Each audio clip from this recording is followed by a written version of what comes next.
नमस्कार, मैं हूं अरुण तोमर। आप देख रहे हैं एशियन न्यूज। केंद्र सरकार ने 7 मई को देश के 244 जिलों में मॉक ड्रिल करने के निर्देश दिए हैं, जिसमें हमले की हालत में नागरिकों को बचाव की ट्रेनिंग दी जाएगी। इस दौरान हवाई हमले की चेतावनी देने वाले सायरन भी बजाए जाएंगे। इससे पहले ऐसी मॉक ड्रिल भारत पाकिस्तान युद्ध के वक्त 1971 में हुई थी। इससे पहले रविवार सोमवार की दरमियानी रात पंजाब के फिरोजपुर छावनी में ब्लैकआउट प्रैक्टिस की गई। इस दौरान गाँव और मोहल्लों में रात 9 बजे से सुबह 9:30 तक बिजली बंद रही। दरअसल पहलगाम हमले के बाद भारत सरकार हर तरह के खतरे से निपटने की तैयारी में जुट गई है।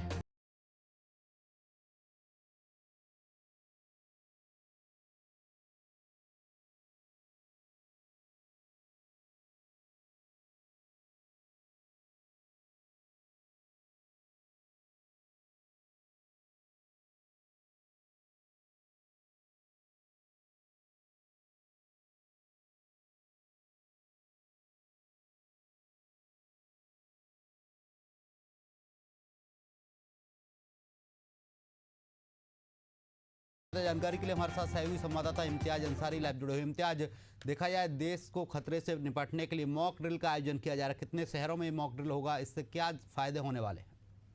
देखिए, बिल्कुल जिस तरीके से अभी भारत और पाक के बीच तनातनी का माहौल है, इस बीच जो है केंद्र सरकार ने कई शहरों को जो है मॉक ड्रिल के अंतर्गत रखा है। इसमें लगभग जो है 244 जो शहर हैं उनको चयनित किया गया है। उसमें छत्तीसगढ़ में दुर्ग को जो है इसमें शामिल किया गया है और कल दुर्ग में जो है मॉक ड्रिल किया जाएगा। ये वैसे समय में मॉक ड्रिल किया जाता है जब युद्ध का सार हो और उस समय नागरिकों को कैसे सुरक्षित स्थान पर पहुंचाया जा सकता है। युद्ध के समय अगर सायरन बजता है तो कैसे नागरिक जो है अपने आप को सुरक्षित रखें, किस तरीके से उनको जो है अलग अलग चीज़ों जैसे सायरन का हो या फिर एयर स्ट्राइक हो तो उस समय कैसे बचा जाए, इस सब की जानकारी जो है दी जाएगी। और फोर्स जो है ये सब बाज़ाब्ता कल सुनिश्चित करेंगे कि कारखाने एरिए में जो है किस तरीके से लोगों को सुरक्षित रखा जाए। वहीं अन्य इलाके जो ग्रामीण हैं वहाँ अगर सायरन बजता है तो उसको किस तरीके से वहाँ के लोग जो हैं उसका पालन करें और एक स्थान से सुरक्षित स्थान पर कैसे पहुँचे, ये सब सभी जो है वो सुनिश्चित की जाएगी। और 8 बिंदुओं में ये मॉक ड्रिल किया जाएगा, जिसके तहत आम लोगों को ये बताया जाएगा कि आखिर अगर युद्ध के समय अगर किसी तरीके से ऐसी स्थिति उत्पन्न होती है तो आप कैसे बचें और किस तरीके से अपने प्राणों की रक्षा करें। तो ये मॉक ड्रिल के अंतर्गत रखा गया है और इस पूरे छत्तीसगढ़ में दुर्ग को जो है शामिल किया गया है। जी इम्तियाज, देखा जाए तो मॉक ड्रिल का मकसद क्या है? सिविल डिफेंस में क्या क्या चीज़ें हैं जो बताई जाएंगी लोगों को? देखिए, 8 पॉइंट इसमें शामिल किया गया है जो मॉक ड्रिल में है। हवाई हमले की चेतावनी देने वाले सायरन को बजाया जाएगा इसमें। वहीं हमले के समय नागरिक को खुद किस तरीके की ट्रेनिंग देना है वो भी इसमें शामिल है। मॉक ड्रिल के दौरान ब्लैक आउट होगा, उस समय उठाए गए कदमों को रिव्यू करना होगा। वहीं अगर चौथा बिंदु को देखें तो महत्वपूर्ण कारखानों और ठिकानों को हमले के वक्त जो है छिपाना होगा। और अगर पांचवें बिंदु को देखें तो लोगों से जगह खाली करना और उन्हें सेफ प्लेस तक पहुंचाने की ट्रेनिंग दी जाएगी। आम नागरिकों को मदद करने वाली team fire rescue operation management करना पड़ेगा। इमरजेंसी में कंट्रोल रूम और सहायक कंट्रोल रूम की वार्निंग का रिव्यू करना होगा और एयर रेड वार्निंग सिस्टम की अल्टरनेट चेक करना होगा और एयरफोर्स के साथ हॉटलाइन और रेडियो कम्युनिकेशन को जोड़ना होगा। ये सभी 8 जो बिंदु हैं इसमें शामिल हैं और इन चीज़ों को इम्तियाज, क्या छत्तीसगढ़ में केवल दुर्ग को इसमें शामिल किया गया है, राजधानी को शामिल नहीं किया गया है? बिल्कुल, छत्तीसगढ़ में केवल दुर्ग को शामिल किया गया है और जिस तरीके से एक हॉट प्लेस माना जाता है दुर्ग, और वहाँ जो है अलग अलग इससे पहले भी अगर हम देखें तो कई संगठनों का आना जाना लगा रहता है। इसको लेकर भी वहाँ जो है दुर्ग को चुना गया है और पूरे छत्तीसगढ़ में जो है दुर्ग को ही चुना गया है। जी इम्तियाज, दुर्ग को अगर चुना गया है मॉक ड्रिल के दौरान, क्या प्रशासनिक अधिकारी भी जनता का सहयोग करेंगे, जनता के साथ नजर आएंगे? बिल्कुल, जिस तरीके से ये मॉक ड्रिल किया जाएगा तो प्रशासनिक अधिकारी जनता के उस स्थिति में शामिल होंगे, या फिर जिस तरीके से मॉक ड्रिल किया जाता है अधिकारी जो है प्रशासनिक अधिकारी हैं मौजूद रहते हैं और वो एरिया को डिफाइन करते हैं कि किस एरिया में किस तरीके के क्राउड है, किस तरीके के लोग रहते हैं। वो स्पेसिफिक तरीके से बताते हैं कि यहाँ जो है इतने लोग रहते हैं या फिर इस तरीके के लोग रहते हैं, उसके हिसाब से भी मॉक ड्रिल किया जाएगा। तो ये अहम हो जाता है कि प्रशासनिक अधिकारी जो है इस मॉक ड्रिल में शामिल रहेंगे और सेना के अधिकारी हैं उनके साथ तालमेल मिला के ये मॉक ड्रिल को कहीं ना कहीं सुनिश्चित करेंगे। जी इम्तियाज, आप जिस तरीके से बता रहे हैं कि जहां लोग ज़्यादा हैं उन जगहों पर ये मॉक ड्रिल किया जाएगा, उन जिलों में किया जाएगा, क्या दुर्ग में संख्या ज़्यादा है राजधानी की अपेक्षा? और अगर दुर्ग को चुना गया है तो किस वजह से दुर्ग को ही चुना गया है?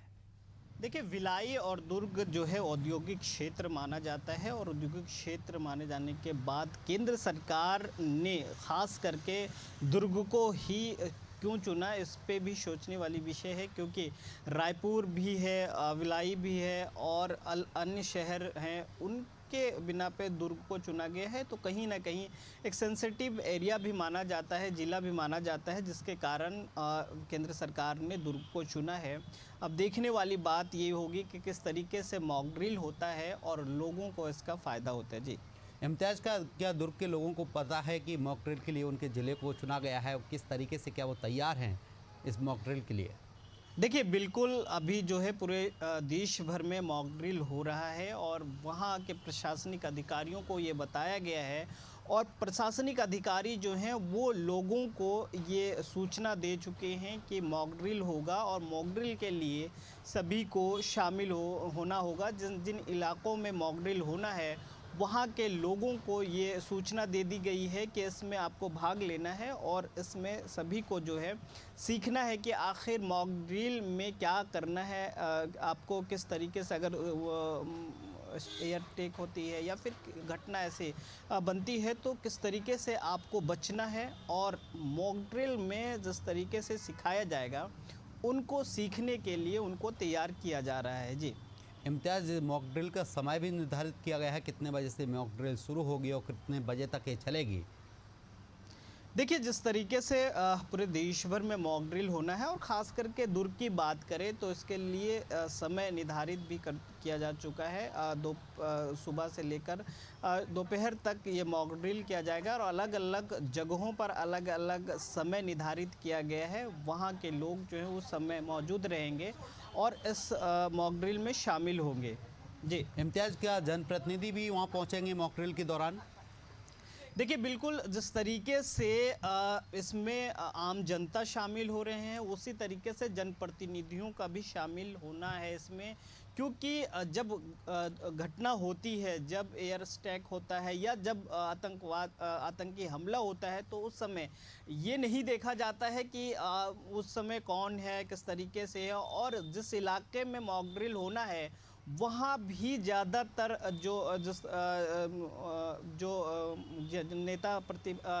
जो जनप्रतिनिधि हैं, माफ़ कीजिएगा, वो बिल्कुल इम्तियाज, जिस तरीके से देखा जाए कहीं ना कहीं मॉक ड्रिल को लेकर जनता भी तैयार है। रोकना चाहूँगा आपको, हमारे साथ कुलदीप जयपुर से लाइव जुड़ गए हैं, वहीं दीपक पांडे लखनऊ से हमारे साथ लाइव जुड़े हैं। पहले कुलदीप आपके पास आऊँगा। कुलदीप, राजस्थान में किन जिलों को चिन्हित किया गया है मॉक ड्रिल के लिए?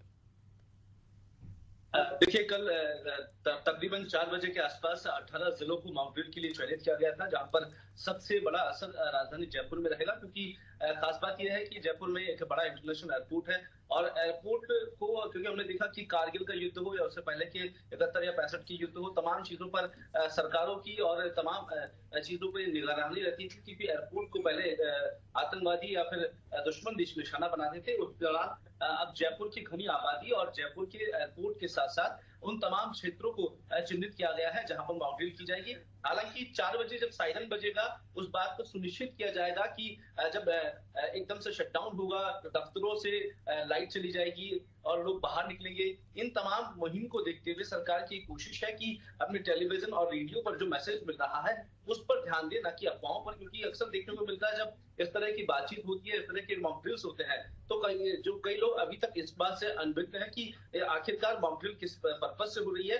तो जब अफरा तफरी का माहौल होगा तो उस बात को सुनिश्चित किया जाएगा कि किसी भी तरीके से लोग अफवाहों में ना आए, और सरकार की ओर से जो गाइडलाइन शेयर की गई है उस पर भी खासतौर पर निगरानी रखी जाएगी। और इसी बात को ध्यान में रखते हुए कल 4 बजे जब ये मॉक ड्रिल की जाएगी तो खुद राजस्थान के मुख्य सचिव सुधांशु पंत इस दौरान डीसी के जरिए तमाम जिलों के जिला कलेक्टर से डीसी के जरिए बातचीत भी करेंगे। उनको सख्त निर्देश भी दिया जाएगा कि किसी तरीके की कोई गड़बड़ी इस दौरान ना हो। और खासतौर पर राजस्थान के उन सरहदी जिलों पर हम बात करें, जैसलमेर, बाड़मेर, जोधपुर, उन तमाम जिलों पर ज्यादा इम्पैक्ट देखने को मिलेगा, क्योंकि एयर स्ट्राइक हो, क्योंकि पड़ोसी देश पाकिस्तान वहीं से घुसपैठ की कोशिशें करता है। तो इन तमाम चीजों को लेकर सरहदी जो जिले हैं उन जिलों पर खास निगरानी रहेगी। किस तरीके से इस मॉक ड्रिल को वहां का प्रशासन पूरी तरीके से सक्सेसफुल बना पाएगा, क्योंकि देखते हैं कि एक बड़ा जिला जैसलमेर, उसकी क्षेत्रफल काफी लंबा चौड़ा है। इस दौरान हम देखेंगे कि आखिरकार उस क्षेत्र में सरकार की जो ये मुहिम है, गृह मंत्रालय की ओर से जो आदेश दिए गए हैं उनको किस तरीके से लोगों की आबादी के बीच में इस बात को रखा जाएगा कि अगर पाकिस्तान से किसी भी तरीके के जंगी हालात होते हैं, उन हालातों में लोगों को बचने की एक नई पहल सिखाई जाएगी। तो हम देखते हैं कि लगातार हमने देखा कि एयर स्ट्राइक की बार बार बात की जा रही थी, तो कहीं ना कहीं एक, क्योंकि आबादी अब कहीं ना कहीं पूरे देश में बढ़ी है, तो इस दौरान उन क्षेत्रों को चिन्हित करके और लोगों को ये बात सिखाई जाएगी कि जब अगर जंगी हालात हो गए हैं तो उन हालातों में अपने आप को सुरक्षित रखें, अपने परिवार को कैसे सुरक्षित रखें। हालांकि जनप्रतिनिधियों का खास इस दौरान जुड़ाव रहेगा, क्योंकि सरकार तो फिलहाल गुजरात में है, लेकिन कहीं ना कहीं जो यहाँ से जो छोटे वार्ड से लेकर अपने बूथ तक के तमाम जनप्रतिनिधि इस दौरान शामिल होंगे। पुलिस का हर महकमा इसमें शामिल होगा और खुद डीजीपी इस बात को लेकर साफ रह चुके हैं। जी कुलदीप, कहीं ना कहीं देखा जाए मॉक ड्रिल को के जरिए लोगों को जागरूक करने की कोशिश की जाएगी। हमारे साथ दीपक पांडे लखनऊ से लाइव जुड़े हुए हैं। दीपक, उत्तर प्रदेश के किन जिलों को मॉक ड्रिल के लिए चुना गया है? निश्चित तौर पर देखिए अरुण, बात करें 22 अप्रैल को जिस तरह से पहलगाम में घटना हुई थी, उसके बाद कहीं ना कहीं केंद्र सरकार अलर्ट पर है। और बात कर ले तो हिंदुस्तान और पाकिस्तान के बीच इन दिनों युद्ध का माहौल जैसा है, इसको लेकर केंद्र सरकार ने साफ तौर से गाइडलाइन जारी की। वहीं बात कर ले उत्तर प्रदेश की, तो उत्तर प्रदेश के 19 जिलों में ये मॉक ड्रिल होनी है। बता दें कि सिविल डिफेंस द्वारा ये मॉक ड्रिल आयोजित की जाएगी, जिसमें सायरन बजेगा, बाकायदा ब्लैक आउट किया जाएगा। बताते चले कि आखिर ये मॉक ड्रिल की क्यों जा रही है। सबसे पहले जानना होगा कि मॉक ड्रिल के माध्यम से कहीं ना कहीं तमाम जनमानस को कैसे सुरक्षित करना है। आपातकालीन स्थिति होती है युद्ध के दौरान, अपने जन को कैसे उनको सेफ हाउस, इसको लेकर केंद्र सरकार की तरफ से दिशा निर्देश दिया गया। इसी दिशा निर्देश को लेकर कहीं ना कहीं उत्तर प्रदेश के मुख्यमंत्री योगी आदित्यनाथ के नेतृत्व में ये राजधानी लखनऊ में मॉक ड्रिल की जाएगी। बता दें मॉक ड्रिल को 3 श्रेणियों में बांटा गया है। उत्तर प्रदेश में ए श्रेणी में जो अति संवेदनशील जिले हैं उनको रखा गया है। इसके बाद बात करें बी श्रेणी की, बात करें तो बनारस है, मुगल सराय है, तमाम ऐसे जिले हैं जहां पर कहीं ना कहीं मॉक ड्रिल होनी है। इसको लेकर कहीं ना कहीं चयनित किया गया। इसके बाद अगर बात कर लें सी श्रेणी की बात करें तो यहाँ पर बागपत और बुलंदशहर, कहीं ना कहीं जिस तरह से लगातार केंद्र सरकार की गाइडलाइन के बाद कहीं ना कहीं उत्तर प्रदेश में अलग अलग जनपदों में मॉक ड्रिल की जाएगी। बता दें राजधानी लखनऊ में बीकेटी में एयरफोर्स स्टेशन है, यहाँ पर बाकायदा की जाएगी। आज भी देखा गया राजधानी लखनऊ में कई जगहों पर सिविल डिफेंस द्वारा मॉक ड्रिल की गई। मॉक ड्रिल का लक्ष्य यही है कि युद्ध दौरान को कैसे सेफ, कैसे जनता को सुरक्षित रखना है। के दौरान कहीं ना कहीं जब अंधेरा किया जाता है, इस दौरान कहीं ना कहीं दुश्मनों को अंदाजा नहीं होता कि आखिर जो लोग हैं, क्षेत्रीय लोग हैं, उनको कहाँ रखा जाता है। इसीलिए ब्लैक आउट किया जाता है, बाकायदा सायरन बजाया जाता है और सरकार की तरफ गाइडलाइन जारी की गई है कि हमको डरना नहीं है। मॉक ड्रिल है, युद्ध के दौरान आपातकालीन स्थिति में हमको कैसे तैनात रहना है, हमारा जो जनमानस है उसको कैसे तमाम पहलुओं को लेकर तैयार किया जाए, इसको लेकर बाकायदा यूपी सरकार काम कर रही है। जी बिल्कुल दीपक, हमारे साथ सत्येंद्र ब्यूरो हेड पंजाब जुड़े हुए हैं। सत्येंद्र जी, देखा जाए तो मॉक ड्रिल की जा रही है, कई जिले चयनित किए गए हैं। पंजाब के कौन कौन से जिले चयनित किए गए हैं जहां पर ये मॉक ड्रिल की जाएगी? सत्येंद्र जी, मेरी आवाज आप तक पहुंच पा रही है? आ रही है आवाज? ये बात सत्येंद्र जी, मेरी आवाज आप तक पहुंच पा रही है? लगता है संपर्क नहीं हो पा रहा है। हमारे साथ दीपक पांडे जुड़े हुए हैं लखनऊ से। दीपक, उत्तर प्रदेश के आपने जो जिले बताए उनमें मॉकड्रिल होना है, क्या इन जिलों की सीमाएं पाकिस्तान से छूती है? क्योंकि कई जिले ऐसे हैं जो पाकिस्तान की सीमा से सटे हुए हैं। बात करें मुगल सराय के आसपास की बात करें तो इससे कहीं ना कहीं कुछ ही दूर से क्षेत्र है जहां पर कहीं ना कहीं सम्मिलित हैं। तमाम उत्तर प्रदेश को 19 जिलों को चयनित किया गया, तो तमाम ऐसे जनपद है जहां कहीं ना कहीं किसी भी तरीके से पाकिस्तान की आसपास की सीमा छूती है, तो उसको लेकर कहीं ना कहीं लगातार तैयारियां की गई हैं। बाकायदा उत्तर प्रदेश सरकार की तरफ से आज उत्तर प्रदेश के जो डीजीपी हैं उन्होंने मीडिया से रूबरू होते साफ तौर से कहा है कि जब मॉक ड्रिल होगी तो सभी को इससे पहले क्या तैयारियां करनी है, इसको लेकर कहीं ना कहीं डीजीपी ने गाइडलाइन जारी की। बता दें, उत्तर प्रदेश के एशिया सोम की बात करें, संजय प्रसाद के नेतृत्व में आज बाकायदा लोक भवन में बैठक की गई थी। बैठक के माध्यम से कहीं ना कहीं तमाम दिशा निर्देश दिया गया है कि मॉक ड्रिल के दौरान आम जनमानस को कैसे सेफ हाउस तक ले जाना है। ब्लैकआउट के दौरान सायरन बजते हैं, तो इसको लेकर कहीं आम जनमानस में कोई घबराहट ना हो।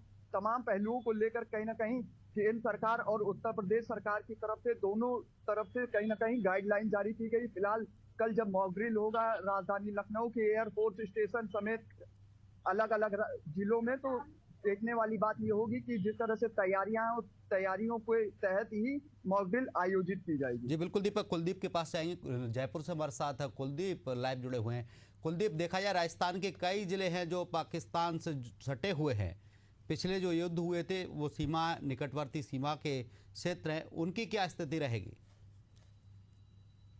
देखिए, इस बात से बिल्कुल सब परिचित है कि राजस्थान की सबसे ज्यादा जो सीमाएं भारत से किसी मुल्क से लगती है तो राजस्थान के सरहदी जिले हैं जिनमें जैसलमेर, बाड़मेर, बीकानेर और जोधपुर, और साथ ही क्योंकि इस बात से समझना जरूरी है क्योंकि हाल ही में जब पहलगाम में हमला हुआ उसके बाद भारत सरकार की ओर से जब एक्शन लिए गए तो इस दौरान राजस्थान की उन सीमाओं पर जो सरहदी जिलों पे जो लोग रहा करते थे उनको बंगलों की तरफ शिफ्ट किया गया और धीरे धीरे जो आबादी थी उसका दायरा भी काफी बढ़ा दिया गया और उन लोगों को सरहद से दूर करके एक सुरक्षित स्थानों पर पहुंचाया गया है ताकि किसी भी अनहोनी के समय उन लोगों को सुरक्षित बाहर निकाला जा सके। हालांकि अब जब मॉक ड्रिल है तो उन जिलों पर खासतौर पर ज्यादा नजर रखी जा रही है जहां पर सरहद से जुड़े हुए तमाम जिलों पर सरकार की कोशिश है कि उन जिलों को ज्यादा सुरक्षित रखा जाए क्योंकि सरहदें महफूज होगी तो दुश्मन देश पर ज्यादा अच्छे तरीके से आक्रमण किया जा सकता है। इसी बात को ध्यान में रखते हुए जैसलमेर में जब कल मॉक ड्रिल सबसे ज्यादा चयनित जो जगह की गई है वो इन 4 जिलों पर की गई है जहां पर 8 जगहों को चिन्हित किया गया है और जयपुर पर भी खास तौर पर नजर है क्योंकि जयपुर के साथ साथ जोधपुर, बीकानेर और जोधपुर, कोटा तमाम ऐसी जगह है जहां पर हवाई पट्टियां बनाई गई है और जब आपात के हालात होंगे तब वहां पर इमरजेंसी लैंडिंग, वहां पर जो भारत सरकार जो भारत के फाइटर जेट्स है वो कहीं ना कहीं वहां पर सुरक्षित उतर सके। इन चीजों को ध्यान में रखते हुए अब कोशिश ये की जा रही है कि कहीं ना कहीं जब मॉक ड्रिल का ये समय है तो इस बात को समझा जाए कि आखिरकार भारत कितना तैयार है और किन चीजों की खामियां अब तक हमको नजर आएगी। इसी बात को देखते हुए जब जयपुर के साथ ही 28 क्षेत्रों में ये चीजों को चयनित किया गया है कि यहाँ पे मॉक ड्रिल होगी और इस मॉक ड्रिल के माध्यम से लोगों को एक मैसेज भी दिया जाएगा कि जब सरकार इतना बड़ा एक्शन लेने जा रही है तो कहीं ना कहीं लोगों की रजामंदी इसमें चाहिए और जब हालात ऐसे बनेंगे युद्ध के तो उस समय किस तरीके से अपने आप को, अपने परिवार को, आस पड़ोसियों को, देशवासियों को आपस में एक साथ जुटकर रहकर दूसरे की सुरक्षा किस तरीके से करनी है इस बात पर भी खास एक मैसेज दिया जाएगा। लेकिन देखना यह है कि जब मॉक ड्रिल होने वाली है कल 4 बजे तो सायरन बजेगा तो कितना वो असरदार होगा। बिल्कुल कुलदीप, मॉक ड्रिल होगी, देखेंगे कितना असर वहाँ पड़ता है। हमारे साथ पंजाब ब्यूरो हेड सत्येंद्र जी जुड़ गए हैं। सत्येंद्र जी, मेरी आवाज आप तक पहुँच रही है? सत्येंद्र जी, मॉक ड्रिल का आयोजन किया जा रहा है, देश के कई जिलों में मॉक ड्रिल होगा। पंजाब के कौन कौन से जिलों को इस मॉक ड्रिल में शामिल किया गया है? मैं यहाँ पे बता देता हूँ कि पंजाब के करीबन जो है ना बॉर्डर से लगते हुए करीब काफी जिले हैं और 12 जिले हैं उनको जो है शामिल किया गया। जैसे अगर बात एरिया से पहले शामिल किया गया है, उसके बाद में आप बात करें फिरोजपुर है, फजलका, जलालाबाद, अमृतसर, मोहाली, बटाला, अमृतसर, ये बहुत सारे ऐसे 12 डिस्ट्रिक्ट हैं जिनको इसमें शामिल देखना ये होगा, क्योंकि ज्यादा सेंसिटिव इसलिए होता है कि वो बठिंडा सबसे ज्यादा कैंटोनमेंट एरिया है और यहाँ पर एक एयरपोर्ट भी है, बीशियाना एयरपोर्ट है जहाँ पे एयरपोर्ट हुआ, और इसको देखते हुए अमृतसर में भी एयरपोर्ट है और यहाँ पे सबसे बढ़िया लुधियाना के पास हल्द्वारा एयरपोर्ट है। इसलिए बठिंडा के करीब 12 जो जिले हैं उनको बहुत हाई अलर्ट पर रखा गया है और वहाँ पर मौके पर जो है आयोजन किया जा गया। हालांकि अगर हम बात चंडीगढ़ की भी करें तो चंडीगढ़ में भी डीसी ने एक गाइडलाइन जारी कर दी है कि इससे डरने की बात नहीं है, सिर्फ आधा कस्टमर के लिए होगा 7 बजे से 7:30 ये मॉक ड्रिल किया जाए कि जब भी अगर हमला होता है तो किस तरीके से बचाव करना है। और आप अपने पास में उस समय क्या होता है जब मॉक ड्रिल होता है या कोई युद्ध की स्थिति होती है तो उस समय कई बार क्या होता है मोबाइल या उसका नेटवर्क जो है ना वो काम नहीं करता है। तो यहाँ पर लोगों को एक एडवाइस जारी की गई है कि आप टॉर्च, मोमबत्ती या फिर ज्यादा से ज्यादा अपने आप में कैश रखें। अरुण, सतिंदर, जिस तरीके से देखा जाए पंजाब के कई ज़िले हैं जो पाकिस्तान के बॉर्डर से सटे हुए हैं और कई बार वहां पर ड्रोन वगैरह कई चीज़ें देखी जाती हैं, हालांकि लोग भी जागरूक होंगे। क्या लोगों को जानकारी है कि मॉक ड्रिल किया जाएगा, उसमें ज़्यादा से ज़्यादा संख्या में मॉक ड्रिल का में जाकर लोग भाग ले पाएँ? में यहाँ पे 1971 में मॉक ड्रिल किया गया था, लेकिन 1971 के बाद 2025 है तो एक काफी लंबा अरसा गुजर चुका है। लेकिन आज है यूथ को मॉक ड्रिल के बारे में कि ब्लैकआउट क्या होता है, मॉक ड्रिल क्या होता है, उसके बारे में जानकारी नहीं है। लेकिन सरकार और प्रशासन की तरफ से लोगों को जानकारी दी जा रही है, कैंप लगाया जा रहा है कि किस तरीके से ब्लैकआउट, आपको उसमें क्या करना है, क्या नहीं करना, किस तरीके से आपने मोमबत्तियां जलानी है, किस तरीके से लाइट बंद करनी है। क्योंकि 1971 में जब ब्लैकआउट हुआ था तब तो सब लोगों की लाइट जो है ना ऊपर ग्रिड से काट दी गई थी, तो इतने ज्यादा उपकरण थे। लेकिन आज भी लाइट जो है ना ग्रिड से काट दी जाएगी और इन्वर्टर लग चुके हैं तो इस तरीके से वो लोग लाइट जला सकते हैं। लेकिन लोगों को अवेयर इसलिए किया जा रहा है कि जब भी कोई युद्ध होता है, हमला होता है तो रॉकेट या जहाज जो स्पीड से निकलते हैं तो अंधेरा होने की वजह से वो अपनी स्थिति का अंदाजा नहीं लगा सकते कि शहर कहाँ पे है और बस्ती कहाँ पे है। इसलिए लाइट से ये ना बचाया जाता है कि लाइट न जलाई है तो उनको इस चीज का अंदाजा नहीं लगेगा और वो आगे निकल जाते हैं, तो इस स्थिति में युद्ध से जो है ना बचा जा सकता है। अरुण, सतेंद्र, देखा जाए तो क्या जनप्रतिनिधि और प्रशासनिक अधिकारियों के साथ जनप्रतिनिधि और जनता भी इस मॉक ड्रिल में मौजूद रहेगी? क्या जो वहाँ के क्षेत्रीय लोग हैं उनको इसकी जानकारी दी गई है? यहाँ पे क्षेत्रीय लोग हैं काफी। मैं बताना चाहूंगा कि यहाँ पे कांग्रेस के बहुत बड़े लीडर संजय जिंदल जी वो हमारे पास आए हैं, उनसे भी आपकी बात करवाते हैं कि कल जो ब्लैकआउट होगा उसके बारे में आप क्या कहना चाहेंगे, थोड़ा सा बताएंगे? सिंदर जी, जो आज सरकार ने ब्लैकआउट का अनाउंस है, मॉक ड्रिल है, लोगों के दिमाग में, शहर में आज डर का माहौल बना हुआ। मैं अभी गया तो राशन वाली दुकानों पे कुछ और भी लोग अच्छी परचेजिंग कर रहे हैं, पता नहीं क्या होने वाला है, क्या होगा। हर लेडीज, हर जेंट्स एक डर में। जो कांग्रेस के सीनियर लीडर मान जाते हैं, इनका कहना है कि बाजार में रहते लोग जो है लोगों के मन में युद्ध की जो है ना आशंका बनी हुई है, इस वजह से वो अब 2-3 महीने का यहाँ पर जो है घर पर राशन भी इकट्ठा करने लगे हैं और लोग टैक्सी निकालने लगे हैं। और जी बिल्कुल सतेंद्र, हमारे साथ इम्तियाज अंसारी रायपुर से लाइव जुड़े हुए। इम्तियाज, देखा जाए तो लोगों को मेडिकल किट और टॉर्च साथ में रखने को कहा गया है, क्या इस बात की जानकारी लोगों को है? देखिए बिल्कुल, आज दुर्ग कलेक्टर ने शाम 7 बजे जो है वो मीटिंग बुलाई है और इसमें सभी अधिकारियों को, जो निगम के अधिकारी हैं, जिला प्रशासन के अधिकारी हैं, उनको जो है साफ तौर से हिदायत दिया जा रहा है कि आखिर ये मॉक ड्रिल हो रहा है उस समय ग्रामीणों को किस तरीके से रहना है, शहरवासियों को किस तरीके से रहना है। जिस तरीके से दुर्ग जो है एक औद्योगिक क्षेत्र माना जाता है, इसको लेकर भी केंद्र सरकार ने उसे चुना है। तो ये सभी अधिकारी सुनिश्चित कर रहे हैं कि जिस समय मॉक ड्रिल होगा उस समय अपने साथ जो है मेडिकल किट्स रखें और अगर ऐसी घटना होती है उसकी पूरी जानकारी जो है वो दी जा रही है। और आज जो भी अधिकारियों के साथ मीटिंग है उसमें ये सुनिश्चित किया जा रहा है कि किन किन क्षेत्रों में ये मॉक ड्रिल होना है और वहाँ किस तरीके से इंतज़ाम होनी चाहिए। जी इम्तियाज, अब जिस तरीके से दिखा जाए तो मॉक ड्रिल का देश के कई जिलों में आयोजन किया जा रहा है, जिसमें लोगों को जागरूक किया जाएगा और मॉक ड्रिल में भाग लेने के लोगों से अपील भी की गई है। प्रशासनिक अधिकारियों से भी कहा गया है। आप सभी लोगों ने तमाम जानकारी दी, इसके लिए आप सभी का बहुत बहुत शुक्रिया। फिलहाल के लिए हमारे इस कार्यक्रम में इतना ही। आप देखते रहिए एशियन न्यूज़।